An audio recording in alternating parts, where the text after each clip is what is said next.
lunes y viernes estoy nada más aquí, pero martes, miércoles, jueves. La semana pasada también estuve martes, miércoles, jueves fuera. Entonces nos vas a abandonar para la próxima semana.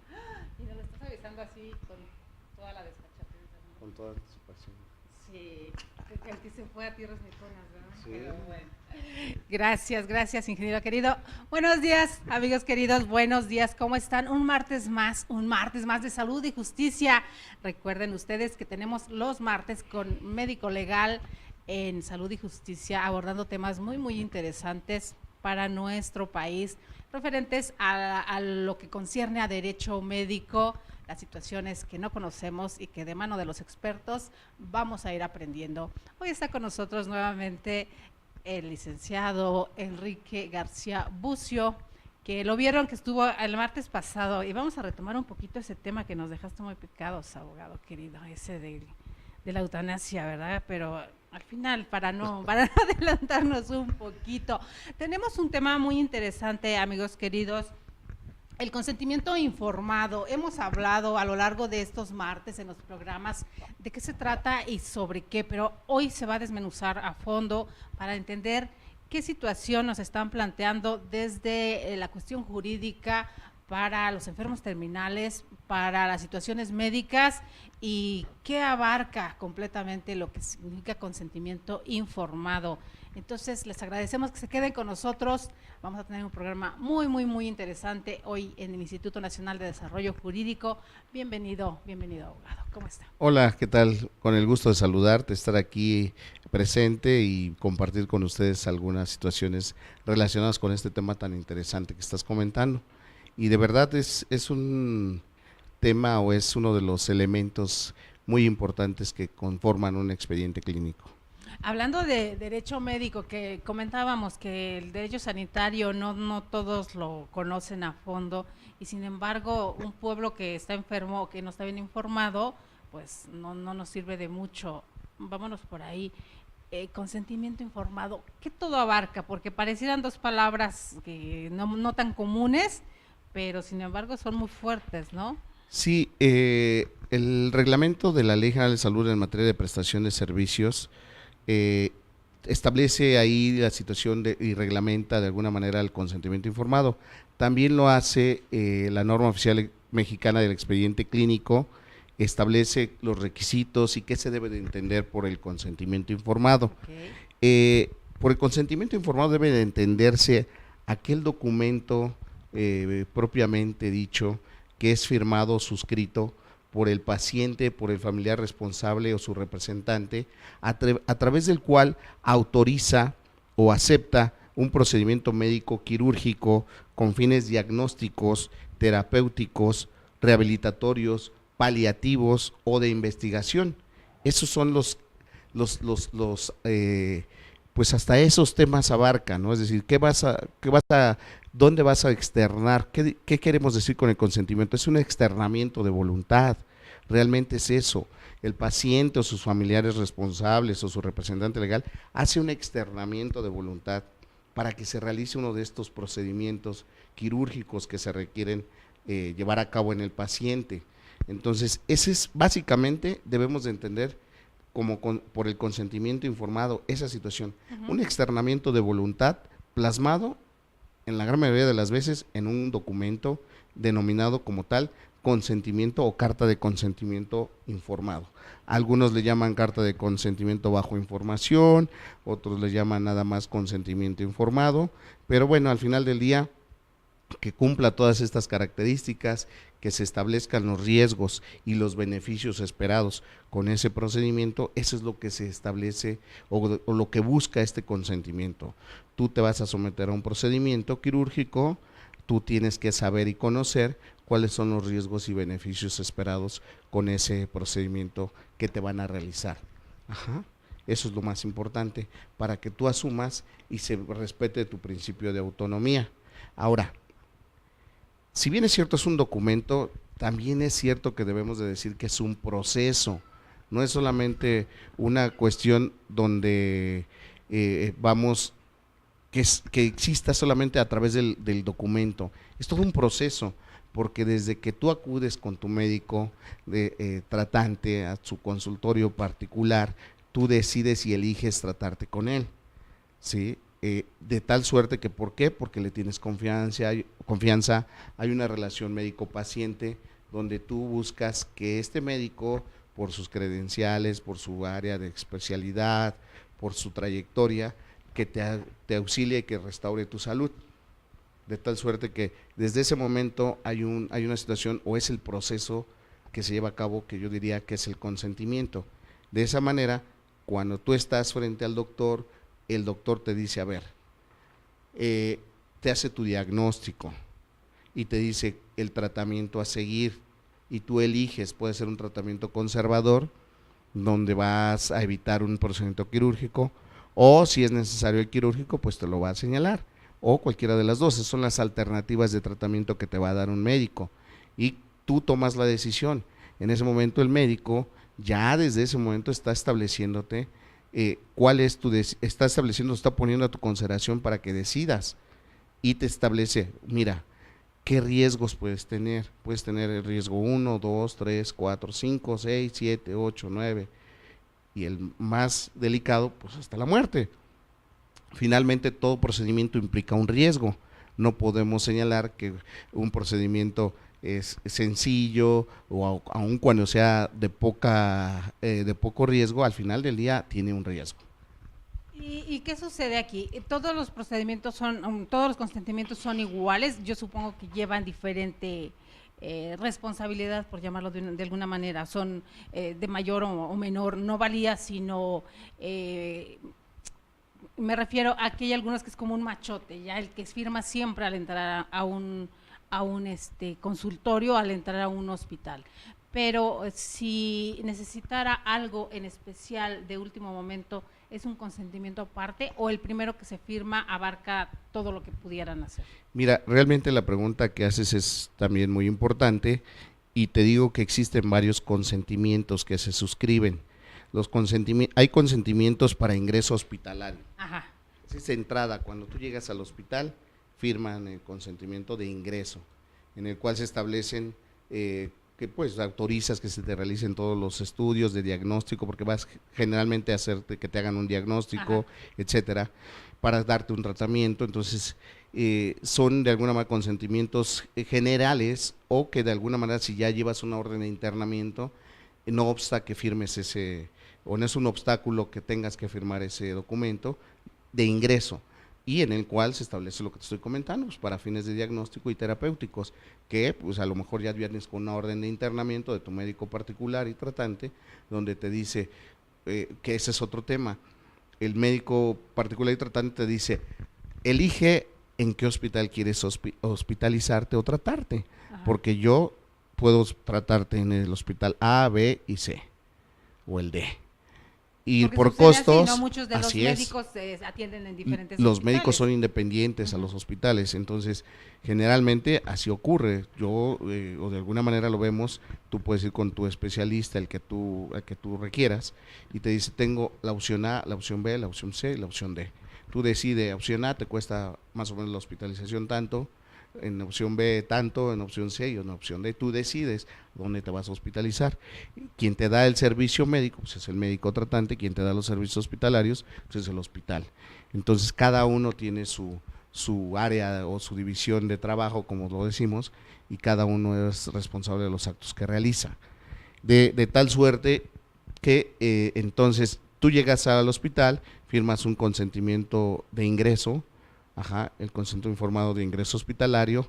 También tienes que firmar si es un procedimiento quirúrgico donde te van a hacer un tratamiento, o es un procedimiento quirúrgico de pues una resección de alguna pieza, un órgano o lo que sea. Ambulatorio, o que sea. Como, sí, siempre, y cuando implique que se te va a hacer un procedimiento quirúrgico como tal, necesariamente debe de haber un consentimiento. Entonces, es un consentimiento específico para cada área de la medicina, pero no solamente para cada área de la medicina, porque por ejemplo no es el mismo consentimiento, hablando de ortopedia, por ejemplo, y traumatología, un consentimiento informado para hacerte una cirugía del brazo o del hombro, que un consentimiento informado que te hagan en la pierna. Es decir, los riesgos que implica un procedimiento en el brazo o en el hombro son distintos a los riesgos que implican y los beneficios a un miembro pélvico.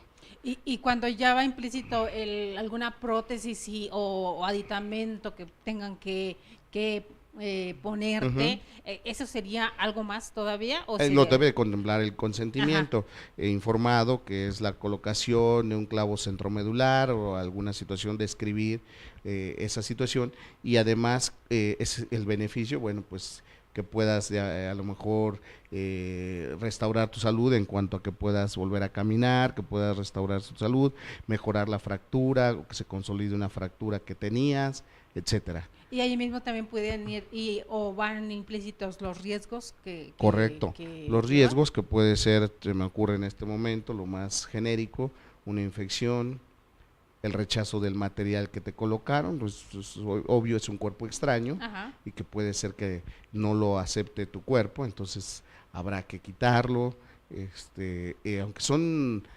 clavos o son aparatos que, placas, que son de materiales ya de alguna manera muy bien probados y certificados, no es una situación donde el cuerpo de la persona pueda llegar a no aceptarlo, ¿no? O sea, no están exentos, a pesar de todas las pruebas que tengan esos aparatos o esos instrumentos.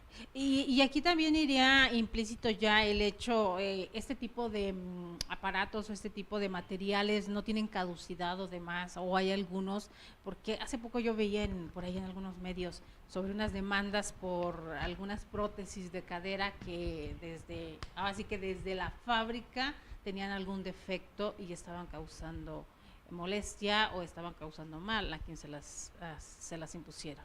Entonces, ¿eso también va dentro del consentimiento o es muy aparte? Pues mira, ya tocas otro aspecto, porque finalmente estamos hablando de un tema de la calidad del producto que se le va a colocar al paciente, una prótesis a lo mejor de cadera. Es una situación donde no puede preverla en un documento o en un consentimiento. Se está previendo lo que realmente corresponde al procedimiento quirúrgico, lo que implica el tratamiento que le va a dar, la terapéutica, cuál es el beneficio y cuál es el riesgo contemplado de forma natural y que la literatura médica así lo establece. O sea, no, ese tipo de cosas pues están más enfocadas hacia como la garantía del producto. El producto, exacto, quien lo fabrica, quien lo distribuye, quien lo comercializa. Digo, porque es bueno saber, a veces no sabemos y queremos meter todo en un costal, entonces es mejor estar informados. Últimamente, más en adultos mayores, se dan mucho las fracturas de cadera, no sé si la alimentación está influyendo demasiado, pero los adultos mayores están sufriendo mucho más situaciones como estas. Fíjate que es un factor, la edad, pues también va provocando que, pues lo que le llaman la osteopenia, que finalmente es una situación de una ausencia de ciertos elementos que pueden de alguna manera fortalecer los huesos y que de alguna manera provocan esta enfermedad que se llama osteopenia, osteoporosis, como se conoce. Entonces esa ausencia de calcio, de todo esto, colágeno, etcétera, pues es lo que conduce a que el paciente presente estas fracturas, porque no es un hueso sano como tal. Entonces eso lo vemos efectivamente, como bien lo señalas, en adultos mayores. Es una situación que prevalece mucho en adultos mayores, pero ya es una enfermedad como tal. Y está predispuesto, pues sí, o su incidencia es mayor, sí, en personas o adultos mayores. Sí, y yo creo que por esa razón deberíamos estar más informados, porque te digo, al momento de que sucede alguna situación, queremos meter todos los temas en un solo rubro. Entonces, hay que saber qué sí podemos reclamar y qué no podemos reclamar y qué va impreso dentro de este consentimiento que estamos dando. Sí, te reitero, realmente ya los médicos como tal tienen muy claro los riesgos y los beneficios que deben de establecerse y de informarse al paciente para la toma de su decisión de aceptar o no el procedimiento quirúrgico.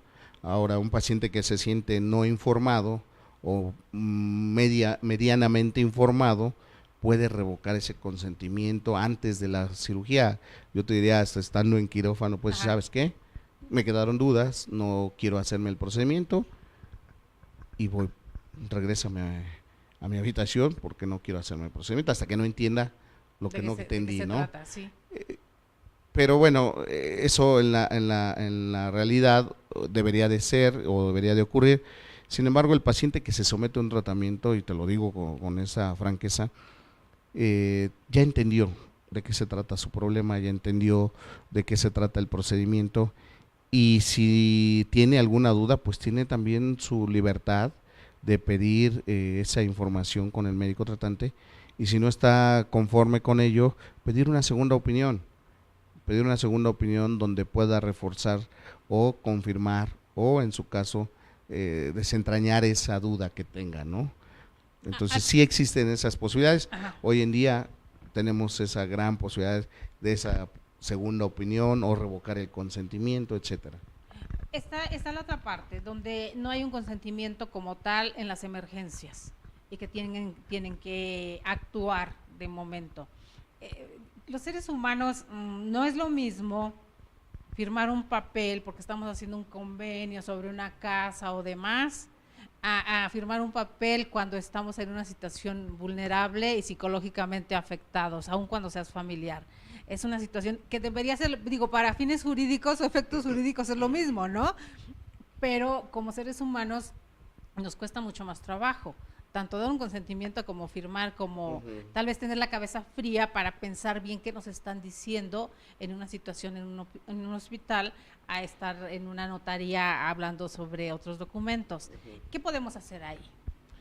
Bien, hablas de la situación de una urgencia. Ajá. Eh, Hay dos tipos de situaciones que me gustaría comentar hablando de urgencia. Hay urgencia real y urgencia sentida. El paciente a veces dice, ay, es que esto que tengo es una urgencia. A veces es una urgencia sentida, o sea, por el Uh -huh. propio paciente, pero hay urgencias reales. Esas urgencias reales, el médico tiene la obligación y lo dispone el propio reglamento en el artículo 81, eh, cómo trabajar ese tipo de problemática que se les presenta, donde no hay un consentimiento, donde no hay un familiar que pueda otorgarlo, donde no hay un representante, donde el paciente por su estado de incapacidad momentánea o que está cursando en ese momento no puede externarlo. ¿Qué es lo que se hace? El consenso de dos médicos para poder hacer y llevar a cabo ese procedimiento es lo que ocurre. Se establece en esa situación de la realidad de la urgencia y de tener que realizar un procedimiento, y el consenso de dos médicos firman ese documento o asientan una nota más bien en el expediente clínico donde establecen el por qué tienen que tomar esa decisión, y ante la ausencia de una persona que pueda externar ese consentimiento como un familiar o un representante legal La del prioridad es paciente. la vida. Aquí. Desde luego, lo que se debe de preservar es la vida, es el bien jurídico tutelado de mayor valor. ¿Qué es lo que tienen que hacer? Cumplirlo los médicos y llevarlo a cabo. ¿Eso Y cuándo sucede? Cuando son accidentes y que no encuentran familiares puede darse en lado. cualquier momento. Ha ocurrido inclusive en pacientes hospitalizados donde por alguna razón no están presentes en el momento de algún familiar y se presenta la urgencia, no están presentes y tienen que tomar decisiones los médicos, porque no pueden esperar, y ha ocurrido. Entonces, no solamente como lo estás diciendo, ajá, un paciente que llega, no, aquel que está hospitalizado y por alguna situación desafortunada no se encuentra algún familiar que pueda dar la autorización, pues lo que estamos comentando, hay que preservar la vida, es el bien jurídico tutelado de mayor valor. Entonces tienen que hacer el procedimiento. Y hay por ahí unas tesis de la Corte donde ya también abordaron ese tema y se pronunciaron a favor de esta situación, donde establecen precisamente que el bien jurídico tutelado de mayor valor es la vida, y que el consenso a través de la interpretación del artículo 81 de la Ley General, del reglamento de la Ley General de Salud en materia de prestación de servicios médicos, señala claramente esta situación donde la Corte se decanta en ese sentido. Dice sí, es necesario atender una urgencia, y si no hay quien pueda otorgar ese consentimiento, hay que hacerlo. Ok, ¿y cuál es la historia?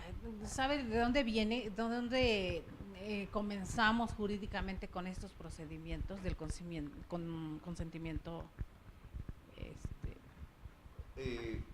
¿De dónde proviene? ¿De Entonces, dónde bueno, proviene? pues evidentemente es un antecedente ya histórico donde la Ley General de Salud inicia con sus artículos estableciendo algunos parámetros para establecer la organización de un expediente clínico, donde el propio reglamento de la Ley General de Salud en materia de prestación de servicios, o sea, todo esto es algo que está normado, pero te reitero, si volteamos la vista a otra situación, Ujú. realmente lo que tenemos aquí, que este es un proceso, no es realmente solamente el documento por sí mismo. Te reitero, el hecho de que el paciente acude con su médico tratante, está con él, recibe un diagnóstico y le propone las alternativas de tratamiento, desde ahí estamos ya de alguna manera estableciendo un consentimiento, estamos adelantando, es el proceso para el consentimiento, que se formaliza a lo mejor Ujú. con la firma, sí, sí, eso es lo que ocurre, ¿no? O sea, realmente así es como se van dando las cosas. Hay otra situación. En el comienzo manejaba cuáles eran de alguna forma las variantes y hablaba sobre investigación. Aquí, ¿a qué se refiere sobre un consentimiento informado sobre investigación? Bien, la propia norma oficial mexicana establece esa situación en cuanto a los consentimientos para efectos de investigación, los protocolos de investigación que se llevan a cabo en institutos de salud, etcétera, en los institutos nacionales de salud, donde te sometes tú a un protocolo de investigación por una enfermedad que tienes, pero no hay todavía un tratamiento ya de alguna manera establecido o probado que pueda hacer el resultado, entonces sometes ese procedimiento o ese tratamiento como parte de un protocolo donde tú participas como paciente, el médico pues está haciendo su mejor esfuerzo para tratar de coadyuvar y tratar de establecer o restaurar la salud. Ese es el tipo de situaciones donde hay esa cuestión de investigación, ¿no? A veces pudiéramos pensar, o me vino a mí a la mente, esto no sé si se lleva a cabo aquí en México, pero de repente lo vemos mucho en películas y libros en Estados Unidos, sobre investigación donde eres como un conejillo de indias. ¿Ahí también aplicaría los humanos sometidos a ciertos tratamientos? Siempre, si están establecidos como parte de un protocolo de investigación, yo no diría, no me gustaría hablar de, como lo dices, de conejillos de indias, Ajá. es un término, Así lo manejan pero, muchas veces. pero yo me inclinaría establecería si es parte de un protocolo de investigación en cualquier área de la medicina, pues estamos en ese tema, en un protocolo de investigación donde el paciente se somete a este tratamiento o a este Ajá. procedimiento para efectos de establecer si es viable o no ese tratamiento, ¿no? Que bueno, finalmente a veces tratándose de personas enfermas, pues lo que buscan es encontrar una solución o una solución a su problema de salud. Ajá.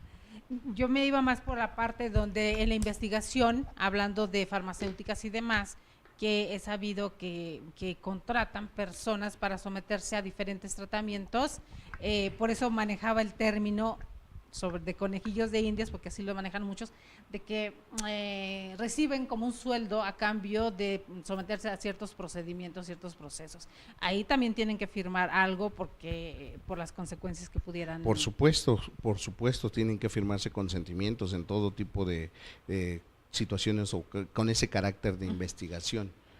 Si es tratándose de personas sanas y que quieren involucrarse o prestarse para este tipo de procedimientos, pues sí, desde luego, establecer los riesgos y beneficios de cada uno de esos tratamientos.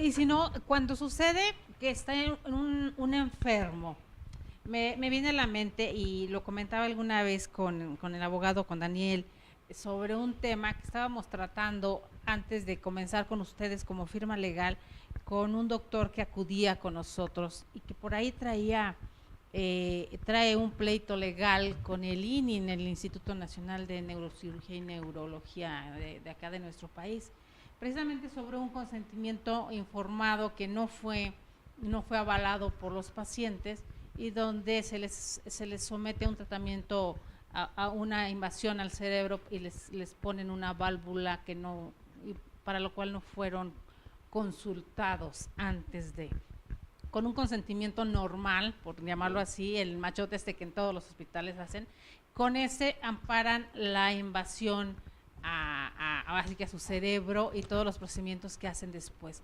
¿Qué sucede en una situación como esta cuando tú das un consentimiento para algo en específico o a una situación genérica, pero van más allá un hospital? ¿Se puede hacer algo al respecto? Pues mira, evidentemente tendría, no conozco el asunto, no conozco el caso, me atrevería a decirte que atendiendo, tratándose de un instituto como el que estás mencionando, de neurología y neurocirugía, pues de los más respetables en nuestro país, me cuesta trabajo, y si llegara a existir esa situación, como lo comentas, habría que revisar el documento como tal. Revisando el documento, te podría yo externar una opinión, pero de entrada te digo, sí tendría que contener el documento por sí mismo, pues el tratamiento o procedimientos que conlleven establecidos exactamente, que por ejemplo si estás hablando de la colocación de la válvula, pues tendría que señalar específicamente esa situación. Si es genérico donde dice todos los tratamientos necesarios para restaurar la salud, pues está siendo genérico. Sin embargo, bueno, pues habría que analizarlo, ¿no? Habría que analizarlo en su momento. Sí, aquí lo interesante es porque este mismo neurocirujano es quien denuncia que estaba dentro del hospital, sabiendo cómo o sea, él es médico del instituto. De ahí mismo.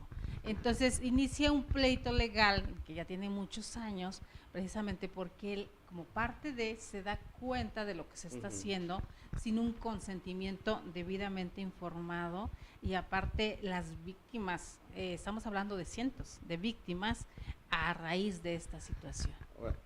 No sé cómo lo esté planteando, pero si él lo está planteando por su propio derecho o haciendo nada más la situación de denuncia o como parte de un caso penal, una denuncia, pues digo, evidentemente ya puso la evidencia, ya hizo la noticia criminal, pero si estamos hablando de una cuestión de otro carácter, de carácter administrativo o civil, desde mi punto de vista carece de legitimación. Me hablas de varios pacientes, los pacientes son los que tienen que hacer el reclamo. Okay. O sea, él como parte de los presupuestos procesales, él estaría careciendo o carece de una legitimación para poder actuar en nombre y representación de ellos. O sea, él no tiene si es penal, ajá, yo entiendo que pudiera ser en ese camino. Está denunciando un hecho, un hecho con apariencia de delito. Pero si es en otra materia, mi perspectiva es que carece de legitimación, ¿no? Quienes tendrían que acudir serían los familiares o los pacientes mismos. Ahí está, es un tema bastante amplio porque incluso ha llegado a la Corte Interamericana de Derechos Humanos, entonces es un tema muy muy amplio. Me vino a la cabeza ahorita hablando sobre firmas para algo y ya en el proceso te hacen mucho más, pero sin informarte debidamente, y en consecuencia o pierdes la vida o quedas mal de por vida. Entonces, ¿quién tiene la responsabilidad total de algo como esto? Digo, reitero, a mí me gustaría, para poder externar una opinión, conocer el documento, y te diría que cada documento, por sí mismo, cada consentimiento que firme un paciente, pues es para esos efectos señalados en el propio documento, ¿no? Hay protocolos dentro de los hospitales públicos, privados, donde si un paciente va a entrar a cirugía, antes de que ingrese debe de existir ese documento y establecer cuál es tanto el procedimiento, que quede claro cuál es el procedimiento que le van a realizar y los riesgos y beneficios que estén plasmados en el documento, además, por supuesto, que esté suscrito o firmado por el paciente, ¿no? Y aquí nos habla también de qué características debe reunir el paciente o la persona que firma esto, o no cualquiera lo puede firmar, debe de entender perfectamente qué le están diciendo, deben explicarle perfectamente.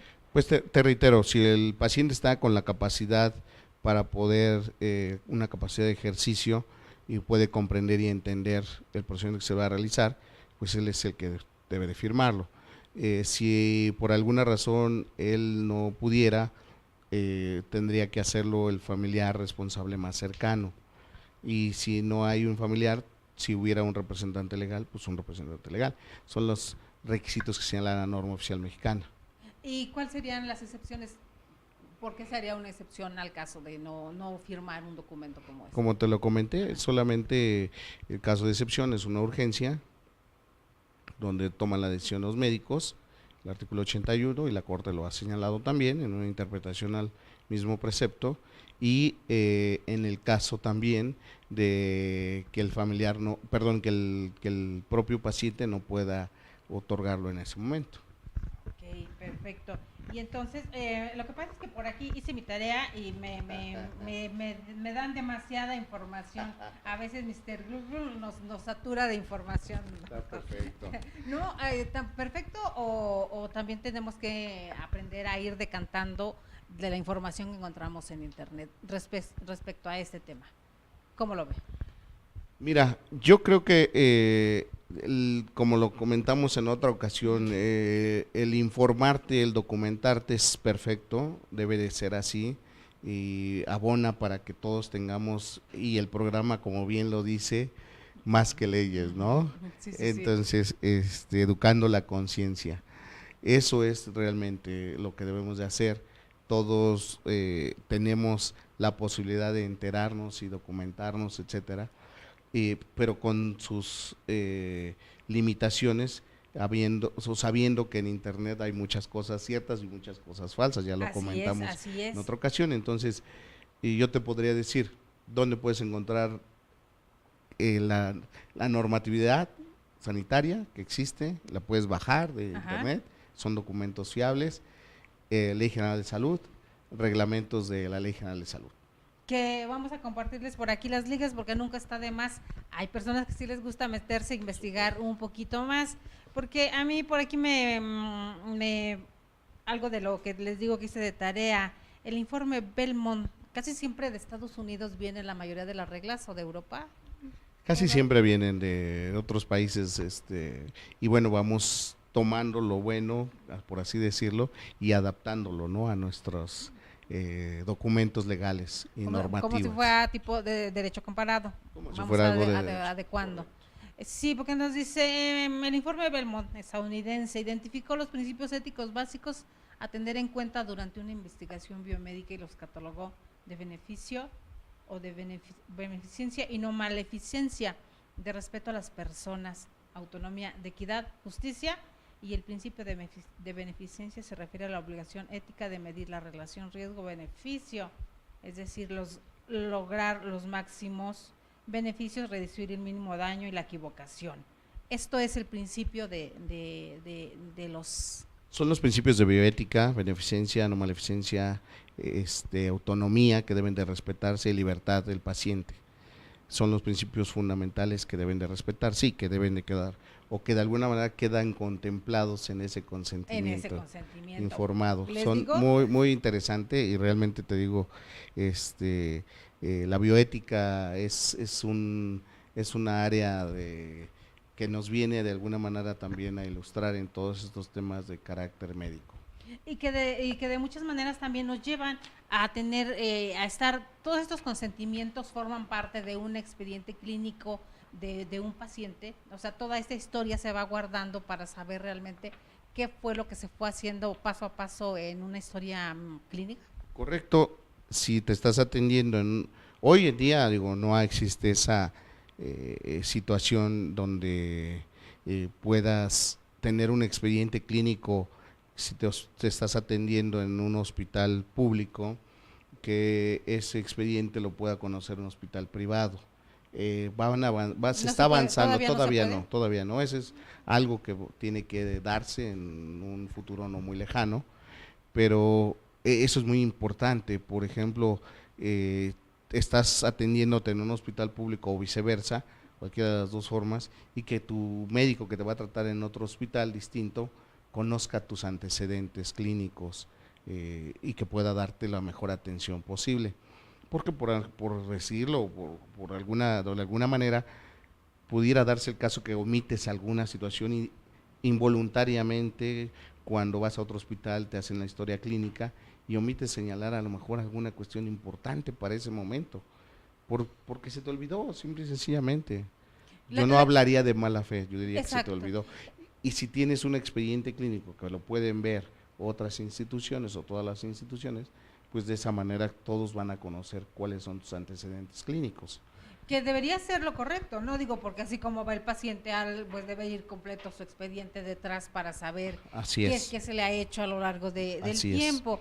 Porque lo hemos visto, tanto de iniciativa privada, que a veces hay procedimientos que ya no se pueden pagar porque son muy caros y recurren a la institución pública, como al revés. Muchas veces dicen, no me están dando un buen servicio aquí en una institución pública, y de repente llega el tío rico de Estados Unidos y dice, no, llévenlo al hospital, y entonces lo llevan a un hospital privado. Pero pensábamos nosotros que el expediente iba de la mano del paciente. Bueno, tienes la oportunidad de pedir una copia del expediente en estos casos cuando haces un cambio de atención o que pides un traslado a otro hospital, pero esa situación te la dan en físico, ¿no? Entonces te dan el expediente en físico en la institución y lo llevas a donde te vayas a atender. Lo primero que te dan, de hecho, lo más rápido, es un informe o resumen clínico. Y el expediente tarda a veces un poco más. En específico de la enfermedad que en esencia te estás tratando. Pues o de todo tu expediente que tienes ahí integrado. De todo el expediente que tienes integrado. Si es IMSS, te dan toda copia de todo. A lo mejor ¿Y cuál sería lo idóneo, abogado? ¿Cuál sería lo idóneo?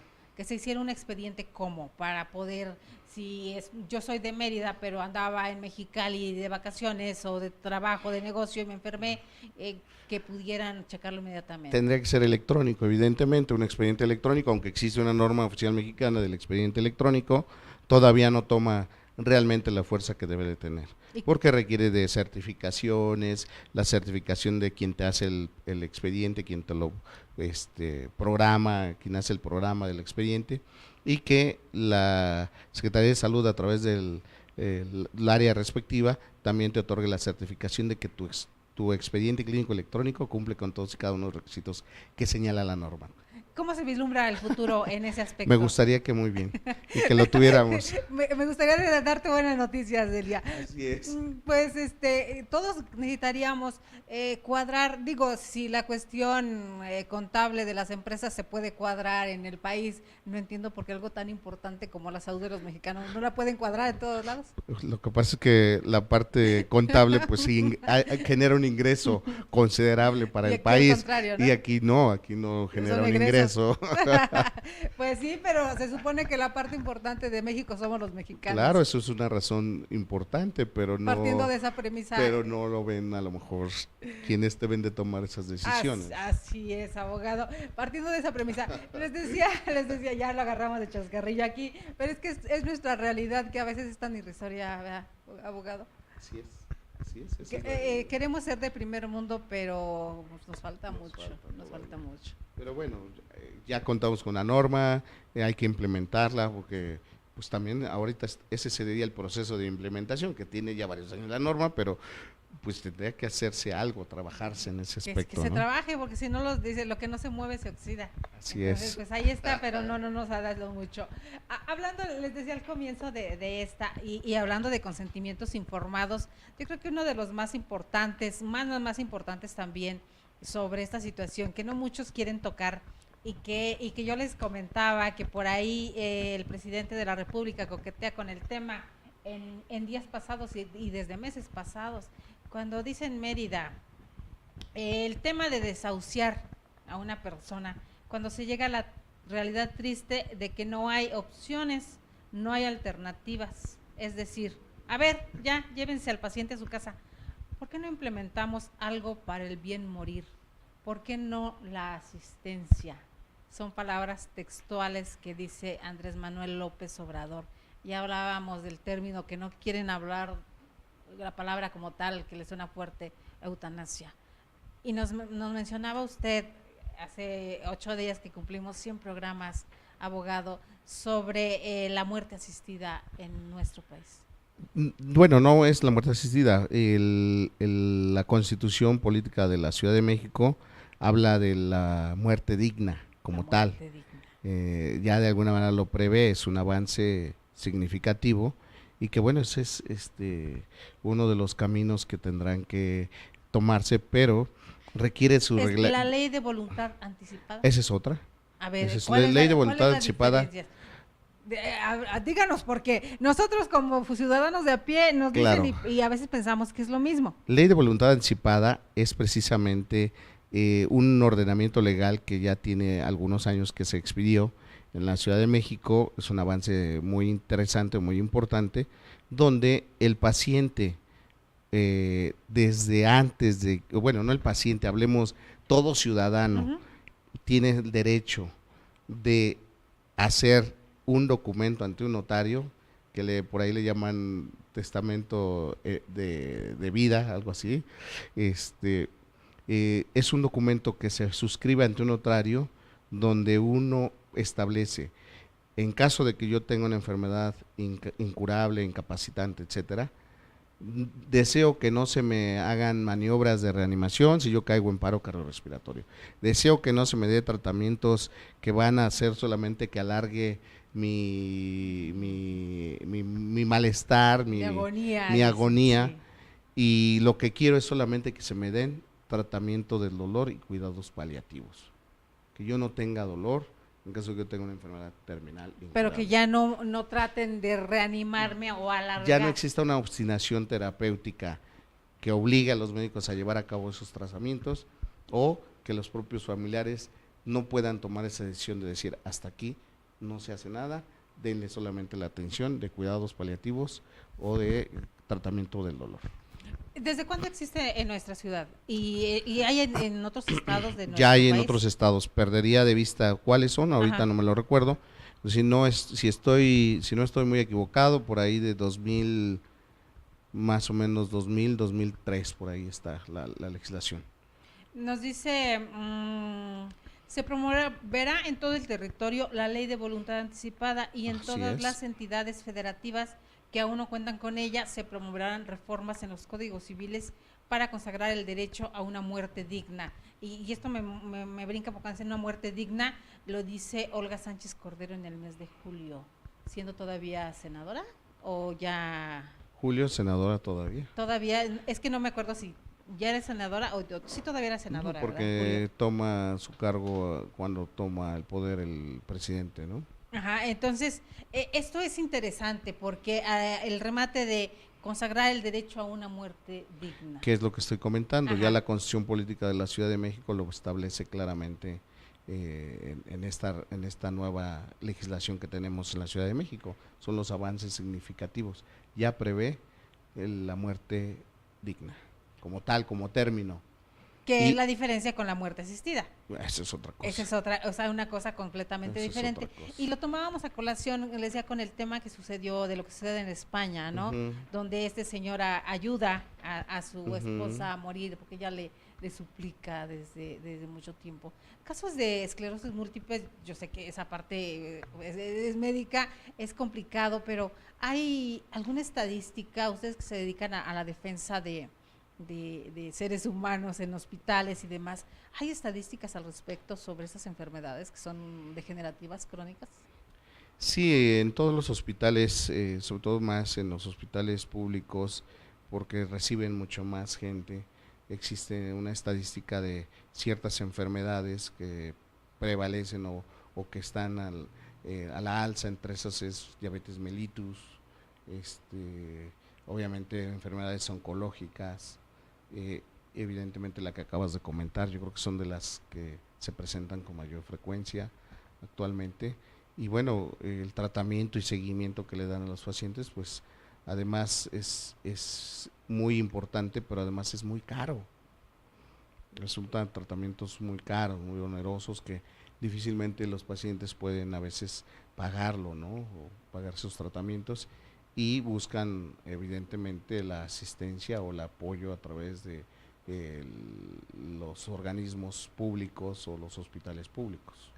Hay una situación que se vislumbra muy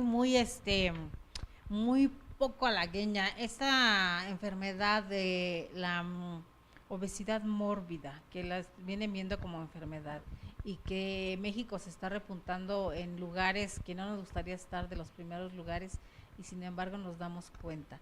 De la enfermedad, de la obesidad mórbida, derivan muchas de las enfermedades que hemos estado comentando, se vienen haciendo crónicas, que son carísimas. ¿Qué se vislumbra en un futuro para México? Pues sí, evidentemente es una situación donde en México la obesidad ha venido cobrando mayor fuerza, dijéramos, o que se viene presentando con mayor incidencia, donde, como bien lo señalas, el estar en una situación o que la sociedad tenga ese problema de obesidad conlleva muchísimos problemas de salud a la postre, o que se presentan a veces a muy temprana edad. Entre esos puede ser diabetes mellitus. Hablaba de diabetes mellitus, que precisamente es un incremento grandísimo que se ha dado en nuestro país. Así es. Puede ser problemas de hipertensión arterial, sí. Ajá. Problemas de ácido úrico, los riñones. de riñones. Es que hablamos de personas, hemos estado viendo últimamente, por ahí, a lo mejor no viene al caso, pero unos temas sobre soldados o exmilitares que los retiran de su cargo porque empiezan a sufrir de problemas renales muy fuertes, y que ellos alegan pues que se enfermaron estando dentro de la milicia. Lo retiran y se quedan desamparados. Estamos hablando de personas que deben de tener mínimo 3 diálisis a la semana. Eso es carísimo en una clínica privada, en un hospital privado. Y también nos damos cuenta que en la institución pública pues ya no hay lugar para ello. ¿Qué se puede hacer jurídicamente en una situación como esa? Pues jurídicamente ellos tendrían el derecho de combatir esa decisión y establecer o probar o acreditar en un proceso legal que realmente lo que están señalando, que si tuvieron un problema de sobrepeso fue dentro de o estando dentro de la institución donde trabajaban, y que a lo mejor fue parte de la alimentación o mala alimentación que tuvieron, no sé, hay que acreditarlo, ¿no? Claro. O si tienen a lo mejor enfermedades que no se diagnosticaron, pudiera ser que tengan tiroides, un problema de tiroides, pues eso lo tendrían que establecer y demostrar para que evitar en la medida de lo posible que su separación del cargo que tenían o del trabajo que tenían pues tenga ese efecto como lo señala la autoridad, ¿no? Porque eso lo mencionan y se hizo mediático porque lo denuncian estos exmilitares, pero realmente no era el problema tal de obesidad, sino de los riñones. Y entonces, literal, hace poco platicábamos con alguien especializado en derecho militar, donde los partes médicos o los partes que dicen, no, pues inútil para el servicio, literal, así te lo ponen ahí. Sí, ¿no? Esos son los términos que utilizan. Uy, sí, son muy, muy fuertes. Y realmente, pues quien sale de ahí ya es muy difícil que vuelva a regresar. Creo que a veces en las cartillas de servicio en lo militar le ponían inservible a la nación, es un término. Sí, eso nos decía el ingeniero sobre ese aspecto de inútil a la nación, inservible para la nación y tal cual. Pero en este caso, ¿Hasta dónde influye? Yo recuerdo, y ahí voy con unos de mis barbarismos queridos, y me disculparán, y no lo voy a meter en problemas, abogado, pero en algún momento un amigo exmilitar me comentaba eso, que les daban cierto algo en la comida para bajar el líbido a los soldados, ¿no? Entonces, ¿hasta dónde pudiera, ya me ando metiendo en broncas ajenas, hasta dónde pudiera influir la alimentación, como dice? Porque no todos los seres humanos somos iguales, nada más que, bueno, si no se tiene el respaldo jurídico, el respaldo médico, es luchar contra un gigante, también ahí está complicado, ¿no? Son cosas diferentes. Ya me ando metiendo en broncas por acá. Le hablaba hace ratito de la muerte asistida, pero la muerte asistida, hablando, mire, por aquí me busqué un dato. La Ciudad de México y una decena, nada más 10 de las 31 entidades federativas, Aguascalientes, Chihuahua, Coahuila y Estado de México, entre otros, cuentan con la legislación. Solamente la Ciudad de México y 10 ciudades más.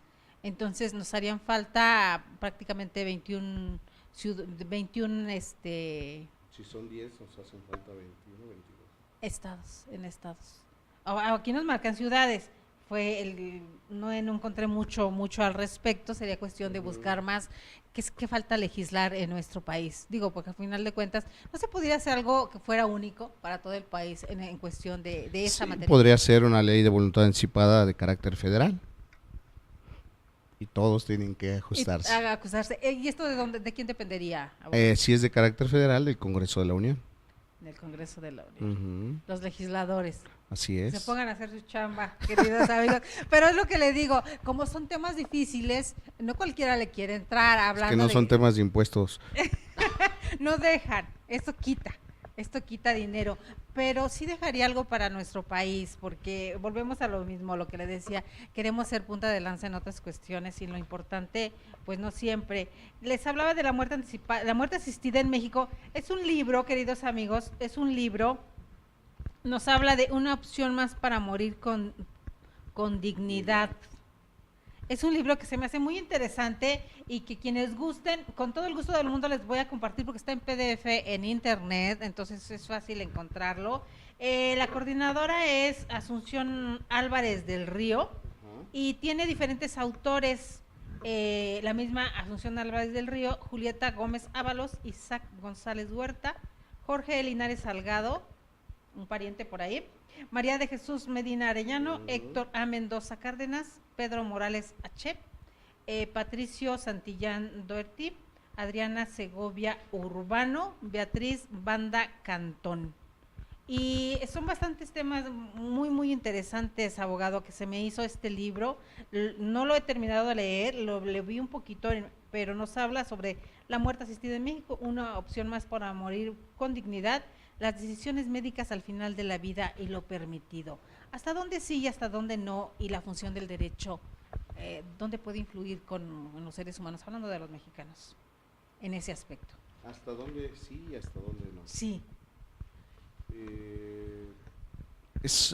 Hablando de muerte asistida. Ajá. Pues es que son temas que están muy señalados, donde involucran otros elementos, ¿no? Hablemos de bioética, hablemos de religión, hablemos de educación, todo eso conlleva este tipo de términos: muerte asistida, eutanasia, el suicidio asistido. Son varios elementos o varios temas a discutir, donde finalmente, como parte de un derecho humano o el ejercicio de un derecho humano de autonomía, o también prevaleciendo el principio de autonomía, de bioética, pues desde luego que conllevarían a que se establezca por cada persona una libre decisión, pero que si no la tenemos aún reglamentada, pues no es factible ni es posible llevarla a cabo en ninguno de los aspectos, por más que se quisiera realizar cualquiera de estas situaciones de eutanasia, suicidio asistido, No, no se puede, no se puede. Pero la parte del derecho, ¿qué función le toca al derecho penal en ese aspecto? Porque hemos visto, no hemos visto muchos mesas de debate al respecto. ¿Debería haber debate sobre ese tema en nuestro país? Pero es que no es propiamente de derecho penal, yo Ajá. hablaría es de derecho sanitario, yo hablaría de una situación legislativa, yo hablaría de que nuestra Secretaría de Salud pudiera empezar a trabajar en esos temas, donde lo haga o busque una iniciativa que pueda dar luz o pueda dar esa oportunidad de ese ejercicio, de ese derecho a cada una de las personas o cada uno de los integrantes de esta sociedad. Pero yo me refería a la posibilidad de la despenalización en ese aspecto. Por eso, pero tenemos que trabajar legislando, Ajá. no en otro tema, ¿no? El secretario de Salud dando sus opiniones, estableciendo opiniones también de gente involucrada en estos temas, las personas que pues están muy apegadas a la bioética, desde el punto de vista religioso, tomar todos y cada uno de esos aspectos para poder emitir una buena legislación en este sentido. Pero respecto a la eutanasia y el suicidio, que serían igual o serían diferentes, ¿este tema a nivel global ha sido realmente tratado desde su punto de vista? Bueno, tenemos países que sí hablan o que de alguna manera tienen autorizado eutanasia, algunos estados, inclusive los Estados Unidos de América, Uh-huh. de Norteamérica, tenemos en Holanda, de hace muchos años, y como dices, en España y en algunos lugares también se permite, ¿no? Entonces sí tenemos reflejos internacionales donde se ha permitido que de alguna manera se lleve a cabo esta situación o culminar con la vida de una manera que pueda ser lo menos gravosa posible, ¿no? Cuando sucede algo como esto en Estados Unidos, que son unos cuantos estados los que tienen permitido, eh, pasa como aquí en nuestro país, que solamente en la Ciudad de México era permitido el aborto y entonces viajan de otro lado a solicitarlo o hacerlo. ¿Pasa lo mismo en una situación referente a la eutanasia en otros países? Pues creo, hasta donde yo he revisado algunas notas, que sí ha ocurrido en Estados Unidos de esa manera. Que dices, bueno, yo ya estoy ya harto, ya me quiero ir, ya quiero descansar, ya quiero terminar. ¿Hasta dónde alguien, tomando en consideración que hay personas que tienen más de 90 años, que todavía tienen la lucidez suficiente para decidir y pudieran decir, ¿sabe qué? Yo ya no quiero seguir. He tomado la decisión, sé dónde si me lo permiten, me voy. ¿Nada más es así o tiene que tener, no sé, cierto tiempo de residencia en algún lugar o esta parte no? Me Está más parece que aclarado. tienen que tener cierto tiempo de residencia en ese lugar donde quieren llevar a cabo ese tratamiento, ese procedimiento, y bueno, se cumple con eso y se satisface y les dan la oportunidad de cumplir con esa decisión, ¿no? Pero en México nos falta muchísimo. Los retos Bueno, que hablando de superar. México, como me dices, Ajá. por ejemplo, cuando se dio lo de la interrupción del embarazo y que de alguna manera solamente aquí está la legislación aprobada, pues sí, entendemos que vino mucha gente de otros lugares a llevar a cabo ese tratamiento y son apoyadas por organizaciones que les dan ese apoyo, inclusive el seguimiento, etcétera, el acompañamiento le llaman para ese proceso, ¿no? Inclusive todo el apoyo buscan esas organizaciones ONGs que existen en México y les ayudan en este proceso. Hasta donde se entiende también, quienes toman esta decisión en otros países son sujetos de un estudio médico que de alguna forma descarta esas enfermedades depresivas y demás que vienen sufriendo. ¿Debe ser algo muy complejo o es tan fácil como decir yo firmo un consentimiento informado sobre algo que voy a hacer y lo hago, o es mucho más complicado. Tienen que cubrirse ciertos requisitos para que opere esta situación. Como bien dices, a lo mejor hay una persona con toda la lucidez y pues no puedes darle la oportunidad de que pues ya quiero acabar con mi vida en este momento, ¿no? Habrá que de alguna manera internacionalmente pues sí se analizan todos esos temas, ¿no? O sea, tú no puedes a lo mejor ir, estás completamente sana y decir que quieres acabar con tu vida, ¿no? Pues Eso es suicidio y es otra cuestión. Bueno, pero no todo el mundo. Ahí entra la disyuntiva aquella donde que es más cobarde, el que se quita la vida o el que sigue viviendo. Pero ya son sí, otras exacto. cuestiones. Son otras cuestiones complicadas y diferentes. El tema de desahuciar en las personas es complicado, es diferente, pero de repente yo veía algunas discusiones en redes sociales sobre este tema, abogado.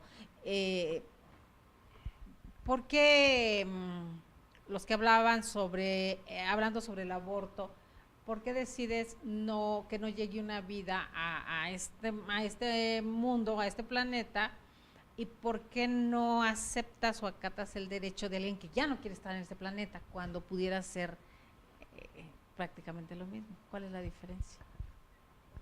Insisto, finalmente si no existe en este momento una situación donde encontremos la autorización para tomar esas decisiones que si bien es cierto son personales, mientras no tengamos autorizado, pues estamos en ese tema de no poder tomar o no llevar a cabo el ejercicio de esa decisión, a lo mejor muy bien cimentada, muy Ajá. bien considerada, muy resuelto toda tu situación Ajá. alrededor de ti, pero hasta en tanto no lo tengamos, es una situación, es una interrogante muy interesante desde el punto de vista antropológico, desde el punto de vista del ser, de la humanidad, de sociológicamente hablando.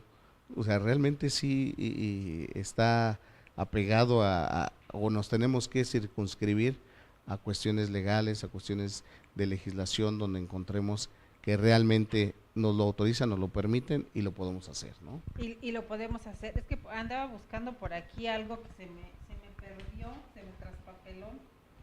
Doctor, a ver, de lo que les iba a leer, a ver si les interesa el libro que les decía, La muerte asistida en México, una opción más para morir con dignidad. Actualidad, actualmente cuesta trabajo sostener y no pensamos en la vida.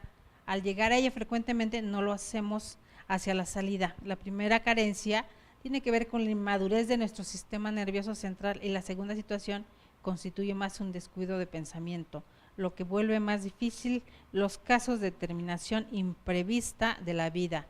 La única seguridad que tenemos al comienzo de nuestra vida es que va a terminar y lo que sucede en el interior. Es contingente, tiene que ver con cada quien y cómo lo hace en su día a día, buscando que sea bueno y mientras se puede, muchas veces incluso nuestra ajetreada existencia pasa sin que cobremos cabal conciencia acerca de cómo queremos que sea. Entonces, está muy interesante, señores, porque dice, humano viene del latín humus, significa ser de la tierra o del lodo. El titán Prometeo moldeó el primer humano con barro y muchos mitos de creación siguen la misma idea. Por eso cuando entierran a alguien se dice que fue inhumado.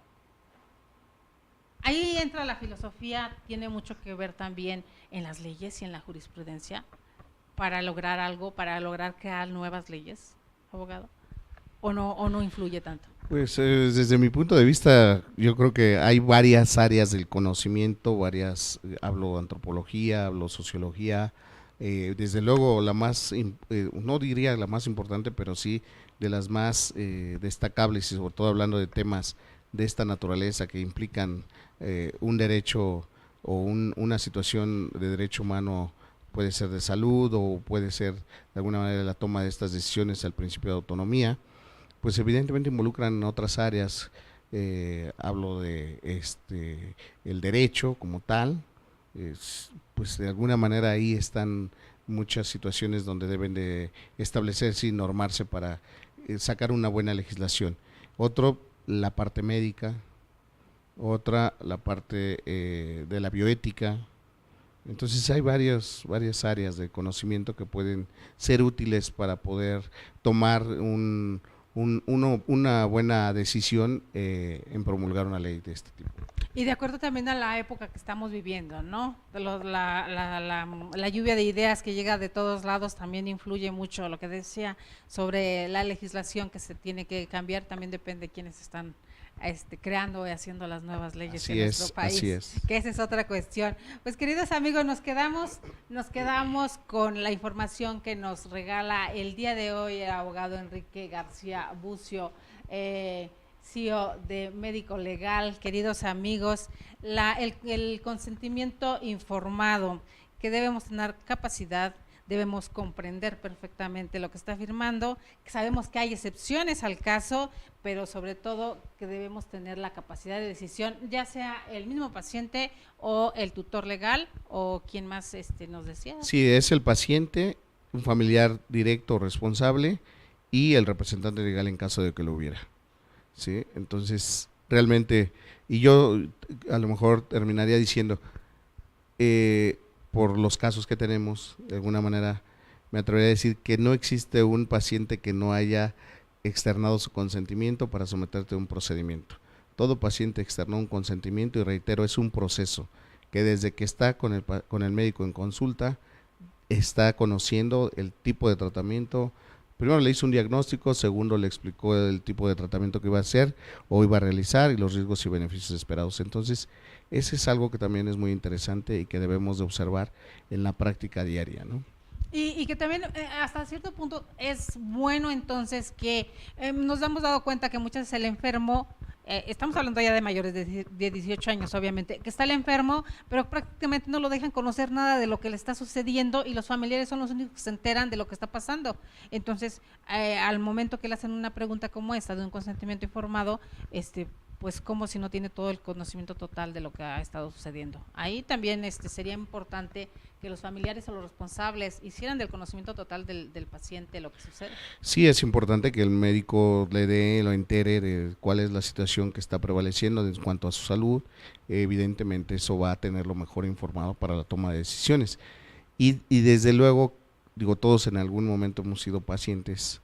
Yo he sido paciente también y evidentemente he tenido que tomar decisiones de consentimientos informados, donde finalmente estoy enterado de cuál es el momento que está pasando con mi salud, cuáles son las alternativas de tratamiento, etcétera, porque el paciente tiene que estar enterado, ¿no? Y que pueda tomar realmente esa decisión correcta, ¿sí? Habrá casos donde, como te comento, pues no puede tomarlo porque se encuentra en un estado de incapacidad, a lo mejor permanente, a lo mejor parcial en ese momento, pero están otras personas que pueden hacerlo en auxilio, en apoyo a él.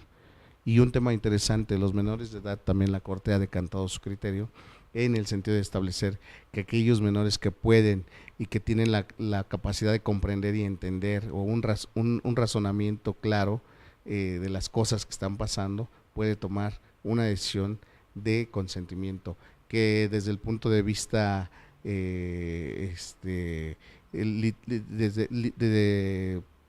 desde el punto de vista jurídico, sino la literatura señala que es un asentimiento de voluntad.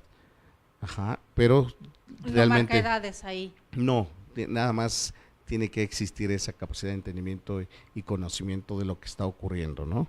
Es decir, sí se le puede pedir la opinión al pacientito, al niño. Si hay un consentimiento expreso, aun cuando él no firme los documentos. Es correcto, es correcto, Okay. es correcto. Entonces, queridos amigos, es bueno aprender de los que saben. Esperemos. Perdón, Juan Carlos G. Casle, ¿cómo aplica el consentimiento informado en lo forense? Por ejemplo, en la psicología forense, en la aplicación de tests y evaluaciones psicológicas.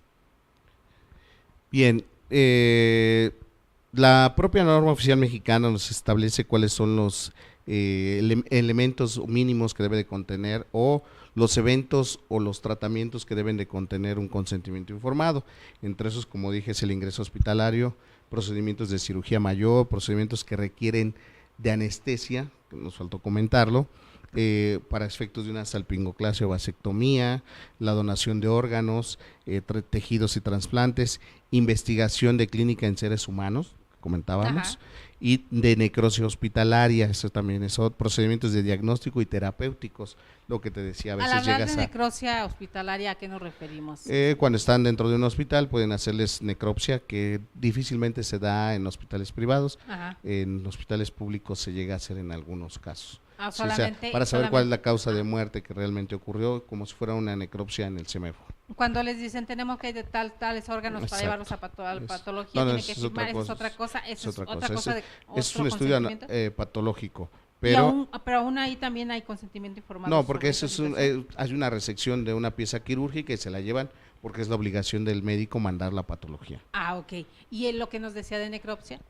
Ya falleció el Ajá. paciente, hay que ver cuál es la causa de muerte. Ah, entonces, y necesita el consentimiento Es expreso correcto, de los de familiares los del paciente. familiares. Correcto. Ah, ok. Correcto. Y sobre la situación de la aplicación de test o evaluaciones psicológicas, ¿ahí no aplican consentimientos informados? Pues queda de alguna manera la libertad de cada profesional de la medicina que pueda, o en este caso de una especialidad en psicología, la libertad de poder establecerlo o poderlo obtener.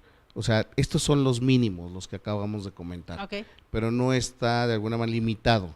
Si yo deseo hacerlo porque voy a tener que conocer cuestiones de privadas de este paciente, etcétera, pues lo tengo que hacer, lo tengo que realizar, un consentimiento firmado, obtener esa autorización. Ujú. Entonces, Hablando yo le en diría que no está señalado psicología forense. correcto, porque esto es parte, esto es una situación de carácter médico. Ajá. Y lo que está comentando es una cuestión de carácter, de una especialidad distinta, Así es. pero no está limitado, lo puede hacer, lo debe de hacer si lo quiere realizar, porque sí obtiene información muy importante que es privada y confidencial. Ok, perfecto, pues esperemos Juan Carlos G. Casle que su duda haya quedado resuelta.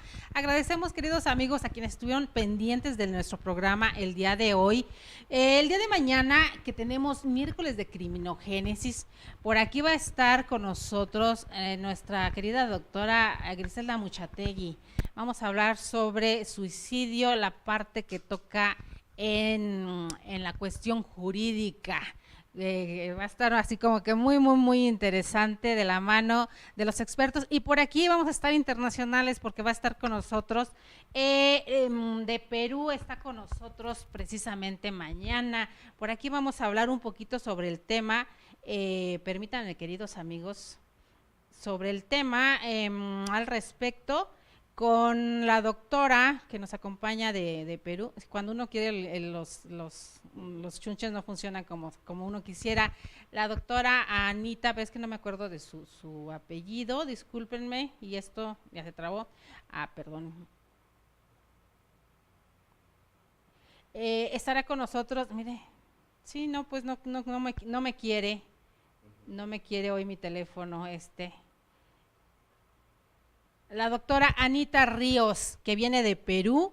Vamos a hablar sobre el mismo tema, el suicidio en el derecho penal, con la doctora Anita Ríos y la doctora Muchategui. En los miércoles de criminogénesis, pues vamos a hacer algo de derecho comparado, a ver qué diferencias hay en lo que sucede en Perú y lo que sucede en México al respecto a este tema. ¿Cómo ve, abogado querido? Pues le agradecemos que haya estado con nosotros. Muchas gracias.